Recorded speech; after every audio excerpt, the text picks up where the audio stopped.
Hello, my name is Vanessa. I'm 27 years old. Only a year ago, I went through a life-threatening event that resulted in my in-laws getting arrested and me getting a divorce from my husband.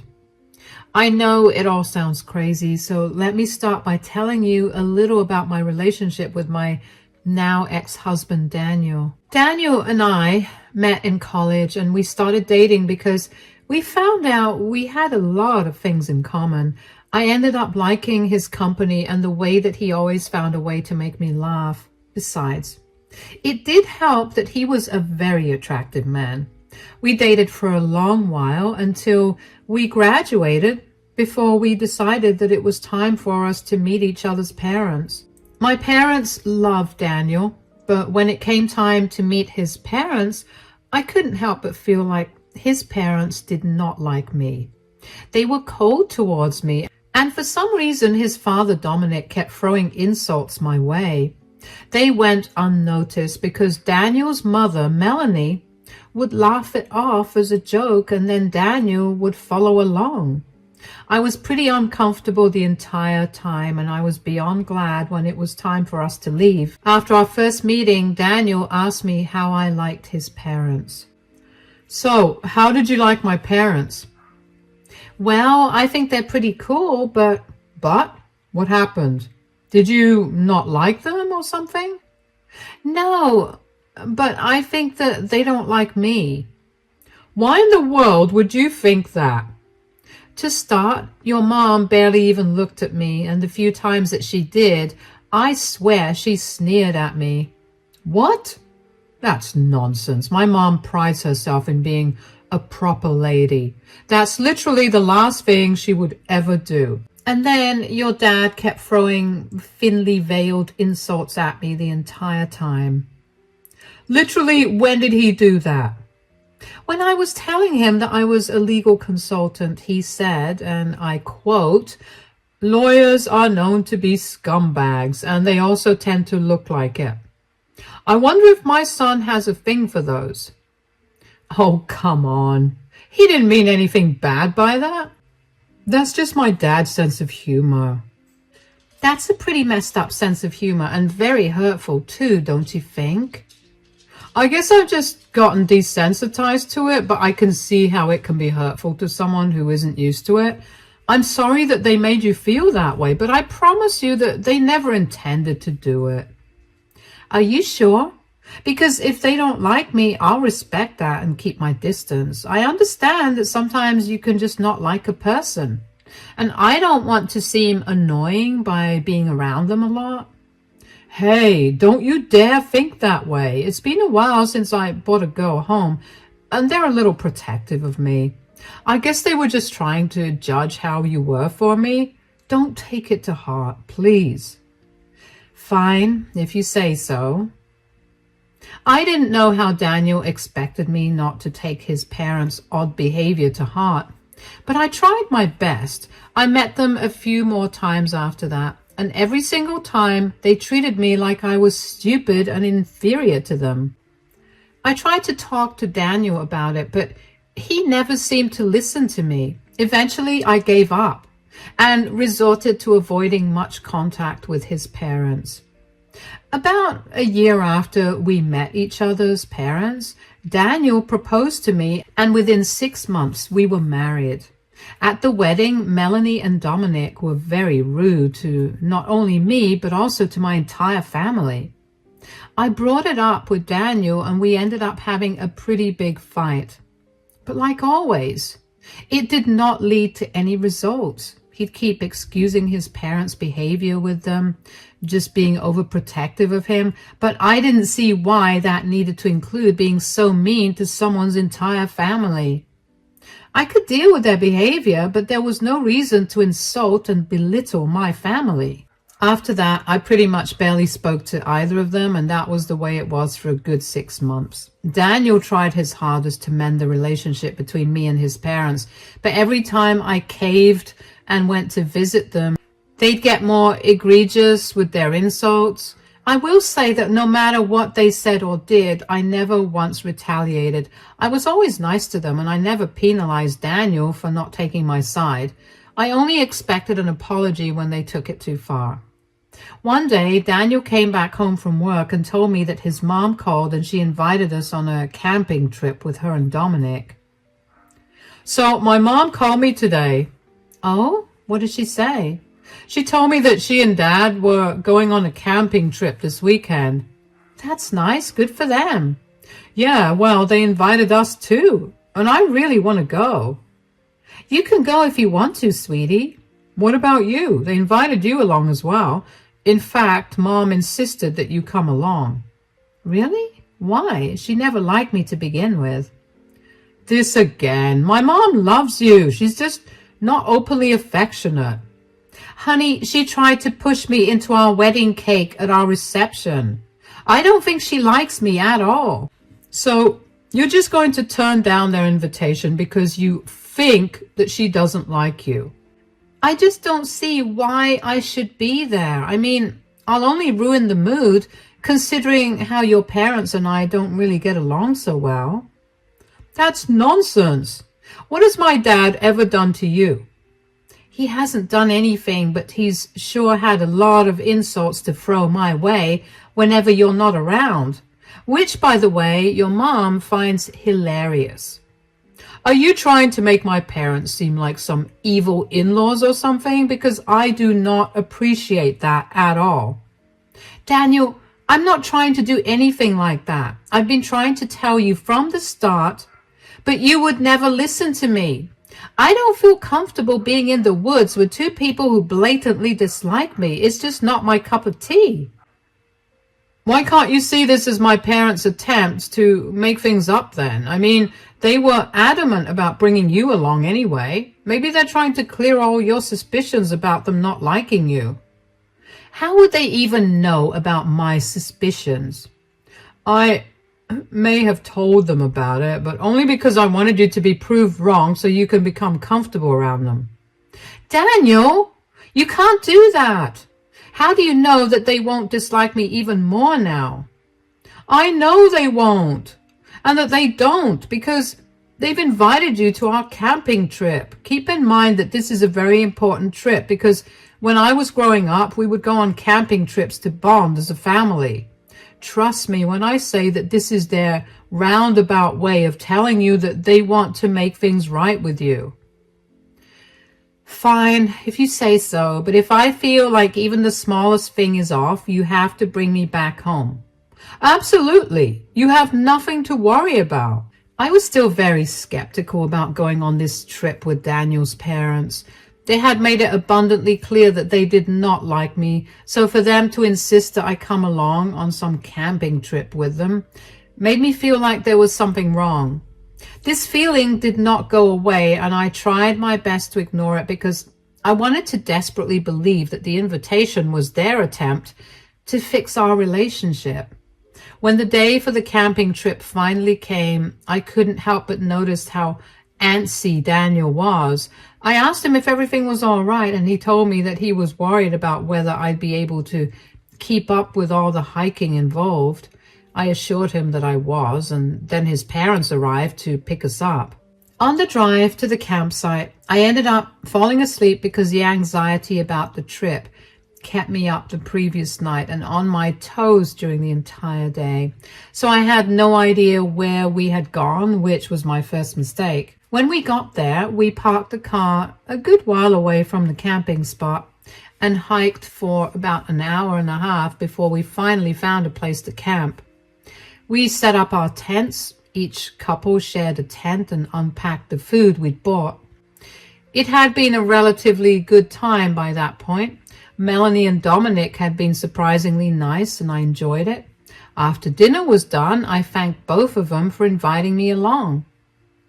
Thank you so much for inviting me along on this camping trip.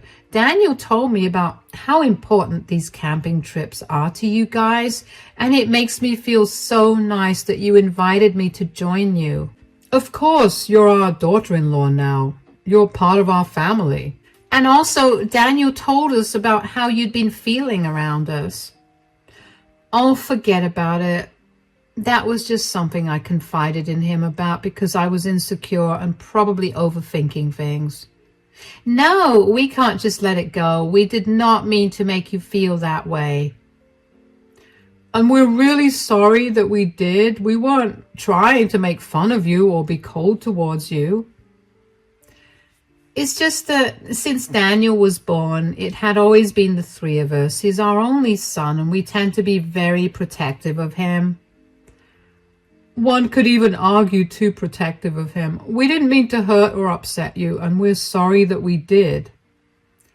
I get that. I mean, I love Daniel with all my heart, and he's a wonderful man.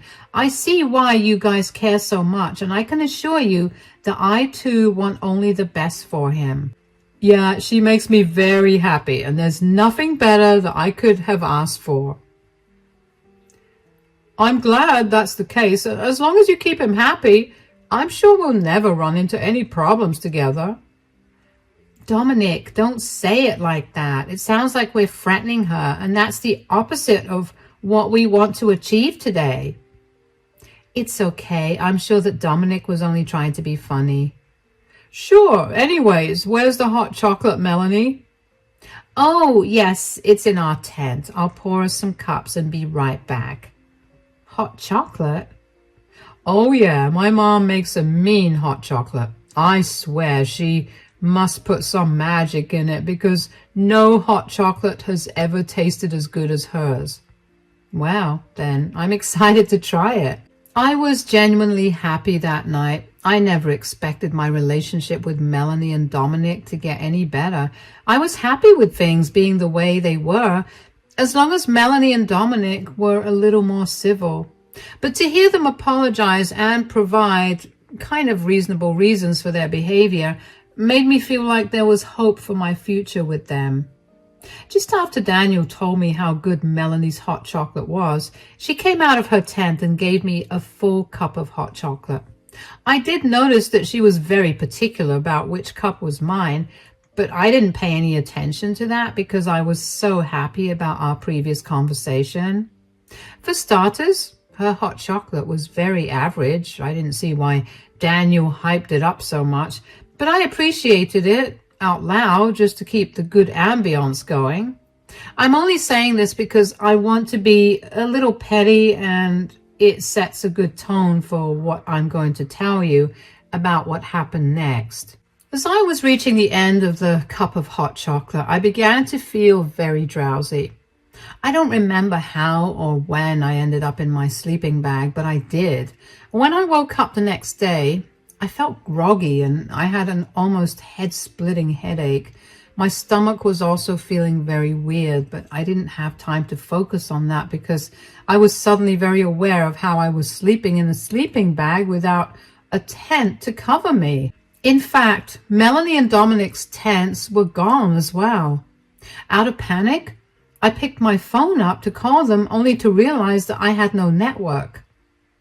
I felt panic rising in my chest. I couldn't believe that I had been abandoned. I tried calling out to them and I hoped desperately that they were playing some sick joke. But after half an hour of calling out to them, I finally made peace with the fact that I was abandoned in the middle of nowhere with nothing on me. They had taken everything I had to. With nothing else to do, I decided to walk around to see if I could find my way out. I think I walked around for at least an hour before I was approached by a man. Hey there. Hey. I'm sorry, I'm not trying to be creepy, but I couldn't help but notice that you seem a little lost. Well, I have no idea where I am. Not that you could help me. Wait, can you? Yeah, of course, I'm the park ranger. See, here's my name tag. I'm Sean, by the way. My buddy and I were scouring the area because we thought we heard the rustling of leaves and such, and we figured that there was someone around here. You know, this is a prohibited zone, right? Oh my gosh, I'm so sorry. I had no idea. It's okay. You do look a little worse for wear. Why don't you follow me to the cabin and tell me how exactly you got lost? Sure. What do you want to know exactly? I came here camping. I went to sleep, and when I woke up, it was late in the afternoon, and I was lost. Did you come here to camp alone? No, I came here with my husband and his family, but they all left me behind. which is why I ended up wandering around so I could find some way to get back home. They just left you behind? Yeah, and the funniest part is that I was just beginning to think that his parents liked me. Turns out they didn't. That's rough. But how did you not hear them clear everything out? I mean, they couldn't have been very quiet. I know, right? That's what I was thinking too. I mean, I even slept in very late, and that never happens. I have a very strong built-in clock that never lets me sleep past 8 a.m. no matter when I go to sleep. Your body clock is amazing, but your not waking up is odd. Do you think there was any foul play at hand? You know what? Maybe there was. Why do you say that? Well, last night I had my mother-in-law's famous hot chocolate, which after I finished drinking, I began to feel really drowsy. At the time, I just thought that I was very tired from the hike, but now I don't think that was it. Okay, I'm sure there was some foul play here. Anyway, we're at the cabin. I'll call our main office to get you a ride there, and then we can figure out how to deal with your situation. Thank you so much for helping me. Of course, that's my job here. I was so grateful for Sean. I mean, if he hadn't found me, I don't know what would have become of me. I will admit that I was slightly terrified when he approached me. I mean, think of all the horror films you've watched. Nothing good has ever come out of a man approaching a lady in the woods. Not to mention, Sean wasn't wearing any uniform, so I was even more terrified. But one look at his badge and I felt better. It took us a while to get to the cabin. After we got to the cabin, Sean called for a vehicle to take me out of the dense wood. While we waited for the car to arrive, Sean asked me a few more questions about what had happened. I told him everything as I remembered it. Sean asked me if I wanted to get the police involved in what happened. He told me that he had a few friends at the police station in our district, and he could help me out if I wanted to.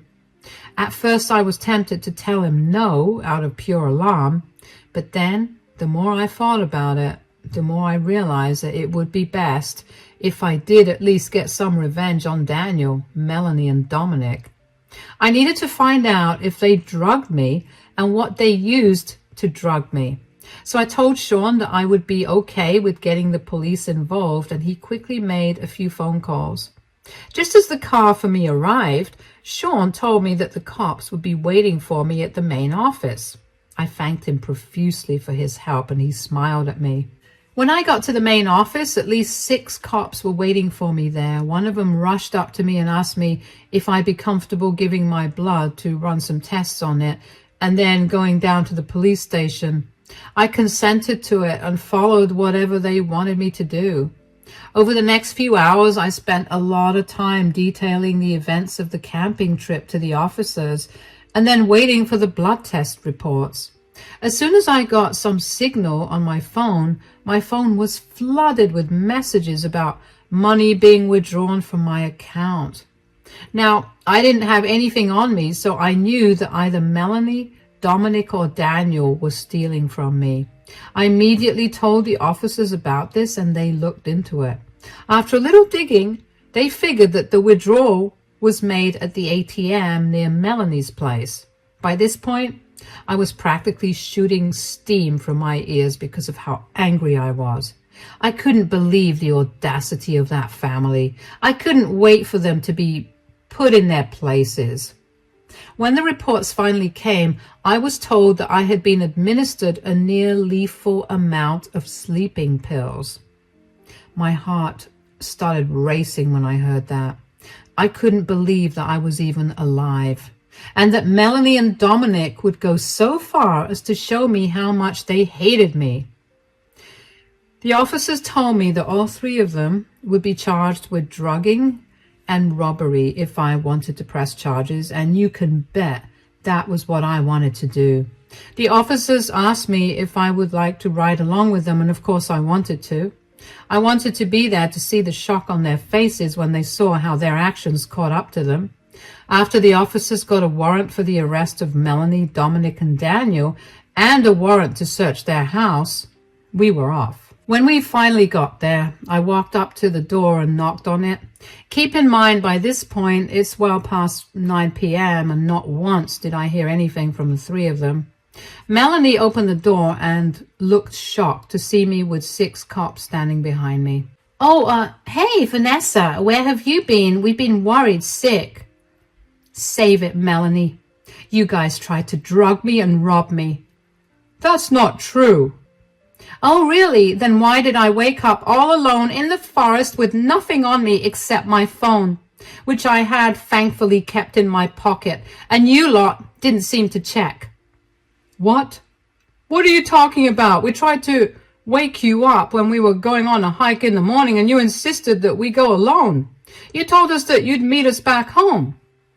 "Are you seriously lying to my face right now?" "I'm not. And this is a family matter. Why did you involve the cops in this?" "I had to because I had been drugged and left alone in the woods. Besides, they're here to arrest you guys." "Arrest us? Why in the world?" "Officers? She's always been very unstable, and she's been prone to making up lies to suit her narratives. We've been nothing but kind to her, and she's always tried to pick on us for it." "That's a load of lies, and you know it." "How can you even prove that we drugged and robbed you? This is unconstitutional." "Right here. I have my blood reports which show that I had a near lethal amount of sleeping pills in my system." "You could have taken them yourself. How can you prove that we did it?" "Daniel knows that I don't have any sleeping pills because they mess me up badly, and I feel groggy and restless for the rest of the day. There has never been a time in our entire relationship where I've taken sleeping pills." "So, they could have been Daniel's pills that you stole. You don't like nature, and maybe you were trying to fall asleep quicker." "I know for a fact that Daniel didn't carry them because I packed our bags for the trip, and he had been home all day, so he could not have gone out and bought them either. So that just leaves you, Melanie, and you, Dominic." "We did not do that." "As for the robbery, once I managed to get the network on my phone, I got a ton of messages telling me that so-and-so amount of money has been debited from my account. A quick look at where this money had been withdrawn shows me the ATM just a block away from your house." "That's circumstantial. You have no way to prove that we did any of that. You just hate us, and you want us to not be a part of Daniel's lives." "Do I want that, or are you projecting onto me what you wanted to do with me? Anyway, everything I just said will be proven now. The police have a warrant to search the house and your car. Move aside and let them do their jobs." Dominic tried to protest but was quickly detained by an officer. A quick search of Melanie and Dominic's bedroom, and the cops found an almost empty bottle of sleeping pills and a receipt showing its purchase only the day before. I don't know about you, but that's pretty incriminating evidence. And aside from that, a huge wad of cash was found in Melanie's cupboard, the exact amount that got withdrawn from my account earlier that day. The three of them were quickly handcuffed and put into the squad car. Another small victory for me was that Melanie and Dominic's yelling drew the attention of a few of their neighbors, who all came outside and witnessed the three of them getting arrested and put into the police squad cars. I was glad that their good reputation around the neighborhood was going to go to the trash. Thankfully, all of my things were in their house, so I had my keys and wallet safely in my possession pretty quickly. One of the officers escorted me home after the three of them got arrested, and I thanked him a lot for everything he did. When I opened the door to my home, I finally felt all the emotions that I had held myself back from feeling. I pretty much broke down as all the stress and hurt crashed down on me. I couldn't think of a single thing I did to any of them for them to have treated me that way, especially Daniel. My answers did come to me, but only after months of courtroom visits for the trial of Melanie and Dominic. What about Daniel? Well, he turned on his parents and said that he was coerced into doing it. He said that he was only a witness to everything that happened and that he never did anything to aid his parents. There was no evidence to prove otherwise, so Daniel only got a few hours of community to complete. During this entire time, I filed for a divorce from Daniel. Right after he got let go by the police, he decided that the first thing he needed to do was come visit me. I saw that he was standing at my door through the security camera and debated opening the door to him.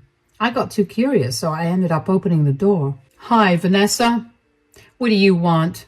"Look, I just wanted to apologize for everything that my parents did to you. I realize now that you were right about them not liking you. I should have listened to you, and I'm sorry that I didn't." "Your apology means nothing to me right now, and don't act like you weren't a part of their entire scheme." "I wasn't. They forced me to go along with them." "How did they do that? Did they tie you up and take you hostage? Did they drug you too? Did they blackmail you?" "No, they just told me to follow along without asking any questions." "Why did you think it would be a good idea to come here and apologize to me? You clearly didn't care about me. I was gone for almost an entire day, and not once did you try to find me." "Just because I didn't try to find you doesn't mean I wasn't worried sick." "Right, because being worried sick would have saved me if I had been harmed or hurt. Thank you, Daniel, for taking such good care of me." "I know that I hurt you deeply and that I've definitely hurt our relationship, but if you could just give me a chance to prove—" "Chance? Ha! You're not getting any chances, Daniel. I want nothing to do with you. This is it, the end. You need to leave me alone and never interfere with my life again." "But I didn't do anything. It was all my parents doing." "Yeah, you didn't do anything, but that's exactly the problem, isn't it? You just stood by and watched as your parents almost killed me and robbed me. You're lucky that you got away without a punishment. You'll be served the divorce papers soon. Goodbye." I slammed the door in Daniel's face and couldn't help the large smile that bloomed across my face. I had finally won, and I managed to get a hold of my life again. I didn't have to worry about whether I was overthinking things again and if I was going crazy. A few weeks after Daniel's hearing was done, Melanie and Dominic's hearings took place. They pleaded guilty to all their charges and were sentenced to 10 years in jail for it. They were also ordered to reimburse me for all the emotional damage that they had inflicted on me. Let me tell you, nothing was more satisfying than seeing the two of them listening to the sentences for their crimes with their heads held low. The once proud and egoistic people were finally brought down to earth thanks to their actions. I was only lucky that day that I happened to run into Sean, who, by the way, has become a good friend now, although I think it's safe to say that I'm done with camping now. As for Daniel and my divorce, thankfully, Daniel didn't make it a hassle. It went off pretty smoothly and we divided all our assets equally. Daniel did try to apologize to me again, and when he realized that it was not working, he got angry and blamed me for everything wrong that happened in his life. He said that his parents were right for trying to kill and rob me. All I could think of when I heard him say that was, wow, I dodged a bullet. It's been really good for me right now. I'm finally breathing easier, and I feel like I'm in control of things again. If there's one thing I've learned through this entire experience, it's to never ignore your intuition. If I had just listened to it when I thought of how odd it was when Daniel's parents insisted I come camping with them, I would not have gone through something life-threatening. I'm lucky that things worked out well for me, though, and it could not have happened without the help of some very nice people that fate happened to put in my way.